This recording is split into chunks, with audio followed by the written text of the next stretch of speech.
Mindanao forest once stood up proud, vital to the land and to the people who live in harmony with them. But with this wave of migrants and the shift of surplus agriculture came massive deforestation. American logging firms entered Mindanao, clearing thousands of hectares and opening the door to the large-scale agriculture. Timber became a prized export ship to the US, Japan, China, Australia, and England, thanks to the sawmills built by American companies. Under colonial rule, vast logging concessions were granted to U.S. companies like Weyerhaeuser, Boise Cascade, and Georgia Pacific, totaling over 200,000 hectares of land. But they didn't operate alone. Many had Filipino subsidiaries, often tied to a powerful political families in Misamis Oriental and Bukidnon, who helped make these operations possible.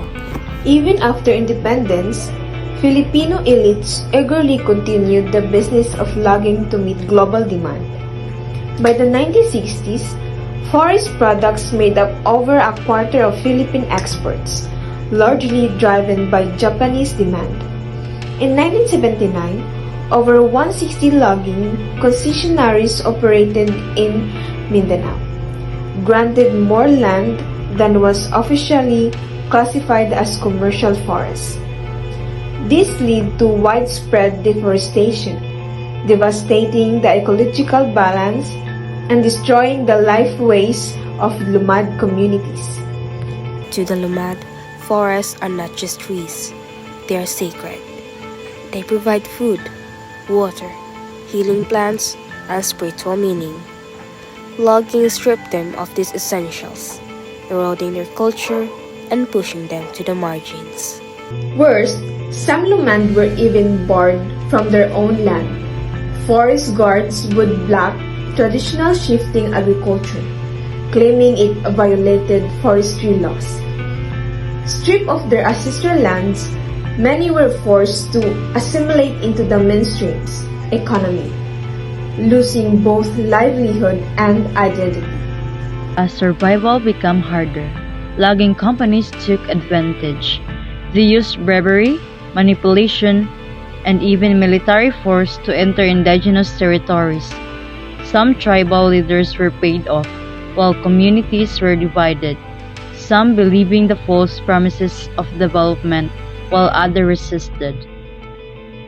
But in truth, these promises rarely become reality. Indigenous people were not hired. Migrant laborers filled the job. Logging brought with to a few, but displacement to many.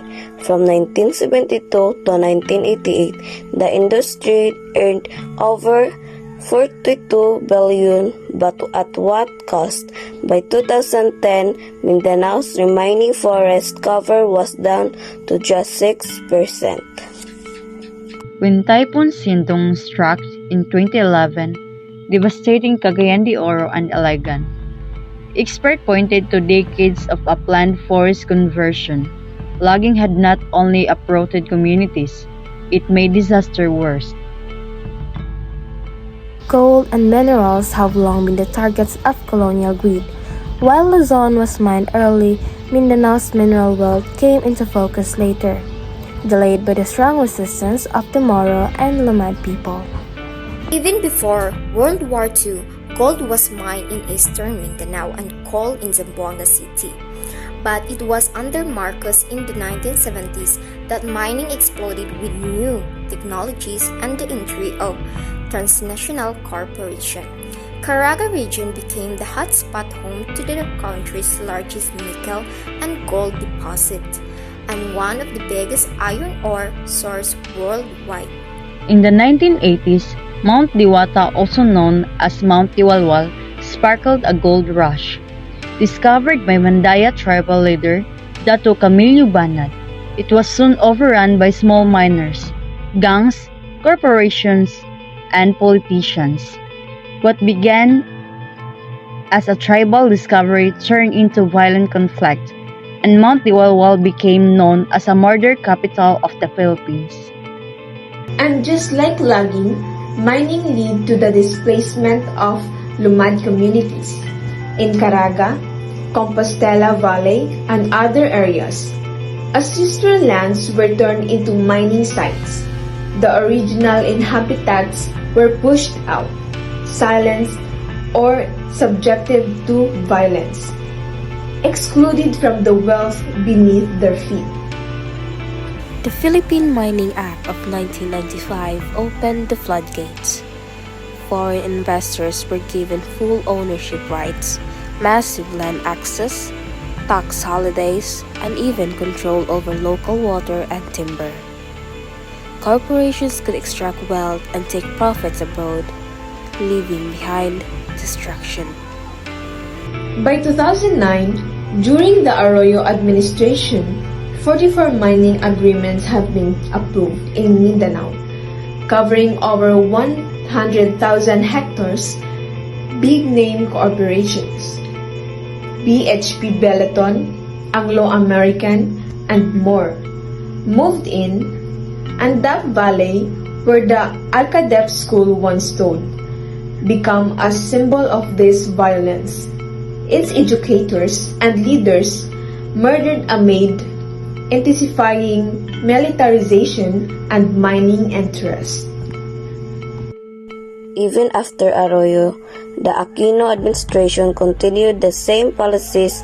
By 2014, nearly half of all mining permits in the Philippines were in Mindanao, spanning nearly 3,000 characters. This vast land rich in me. Logging and mining in Mindanao were never just about economic growth. They were about extraction of land, of culture, of life. The Lumad and Moro people have long protected their ancestral domains, but in the name of development, they have been displaced, deceived, and destroyed. The question remains, who truly benefits from this kind of progress, and who is left behind?